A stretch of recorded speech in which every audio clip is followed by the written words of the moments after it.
Oke, halo semuanya. Pernah nggak sih Anda kepikiran gimana caranya pertemanan yang erat itu bisa hancur? Atau gimana kok bisa satu komunitas yang tadinya akur jadi terbelah? Seringkali jawabannya itu tersembunyi di depan mata kita, bahkan ya cuma dalam satu kalimat. Hari ini, kita bakal bedah tuntas satu kalimat itu untuk melihat anatomi dari sebuah perpecahan. Yuk kita mulai? Nah, ini dia kalimatnya. Kalimat yang akan jadi pusat pembahasan kita. Dengerin baik-baik ya. Tugasnya yakni menyuruh manusia selalu mengumpat, fitnah, dan adu domba, suka berdendam sesama manusia. Pendek banget kan? Tapi di dalamnya, ini tuh kayak ada formula yang, wah, luar biasa kuat. Jadi pertanyaannya sekarang, apa sih makna sejati di balik rangkaian kata yang sederhana ini?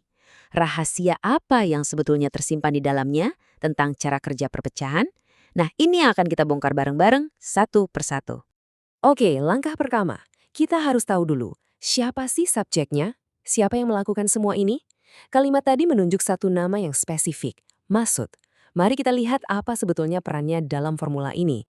Poin kuncinya di sini adalah kalimat ini tuh bukan cuma pernyataan pasif.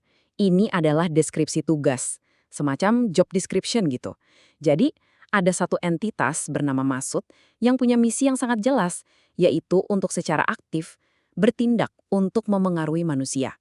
Seluruh keberadaannya ya terikat pada tugas ini. Nah, ini dia bagian yang paling menarik, metodenya. Kalimat ini nggak ngomongin hal-hal gaib, tapi sebuah strategi yang sangat-sangat sistematis. Pakai 3 alat utama. Kita akan lihat gimana ketiga alat ini bekerja secara berurutan, kayak sebuah mesin. Alat yang pertama adalah mengumpat. Anggap aja ini sebagai fondasinya. Mengumpat itu, ya racun verbal, ini cara paling dasar buat menanam benih-benih nggak suka, benih-benih curiga. Mungkin kelihatannya sepele ya, cuma ngomongin orang, tapi dari sinilah semua energi negatif itu dimulai. Dari situ levelnya naik, masuk ke alat kedua, fitnah. Kalau tadi cuma menjelek-jelekan, sekarang udah masuk ke level pembunuhan karakter. Fitnah itu secara aktif pakai kebohongan sebagai senjata. Tujuannya? Jelas, untuk merusak reputasi dan menghancurkan kepercayaan orang lain. Dan yang terakhir, ini alat yang paling canggih, adu domba. Dari namanya aja udah jelas banget kan? Tapi secara strategis, ini adalah seni merekayasa konflik. Tujuannya bukan lagi nyerang satu orang, tapi memanipulasi dua pihak supaya mereka saling menghancurkan satu sama lain. Nah, di sini kita bisa lihat cara kerjanya dengan sangat jelas. Coba perhatikan. Awalnya, antara pihak A dan pihak B itu nggak ada masalah apa-apa. Konfliknya itu diciptakan dari nol, cuma dengan membisikkan informasi palsu yang udah dirancang khusus ke telinga masing-masing. Dari sinilah lahir permusuhan yang sebetulnya nggak perlu ada. Oke, metodenya kita udah tahu, mengumpat, fitnah, dan adu domba. Sekarang pertanyaan selanjutnya, buat apa sih ini semua? Apa hasil akhir yang sebenarnya diinginkan dari strategi 3 langkah ini? Kalimat ini sebenarnya nunjukin rantai sebab akibat yang sempurna loh, dimulai dari kata-kata beracun yang kemudian dipakai untuk merekayasa permusuhan dan muaranya ujung-ujungnya cuma satu, menumbuhkan budaya dendam. Ini adalah sebuah proses yang sangat logis dari awal sampai akhir. Dan coba deh perhatikan kata kunci di bagian paling akhir, suka berdendam. Ini nih bagian yang paling bikin merinding.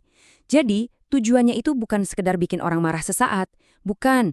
Tujuannya adalah membuat manusia nyaman, bahkan menikmati perasaan dendam itu, mengubah konflik menjadi sebuah kebiasaan. Sekarang, mari kita satukan semuanya. Kita punya subjeknya, maksud. Kita punya peralatannya, mengumpat, sitnah, adu domba. Dan kita punya hasilnya, dendam. Jadi, apa gambaran besarnya?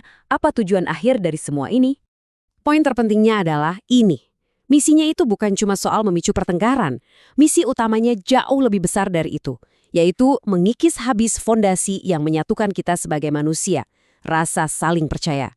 Tujuannya adalah untuk merusak tatanan sosial dari dalam, sampai kondisi saling curiga dan bermusuhan itu jadi hal yang normal.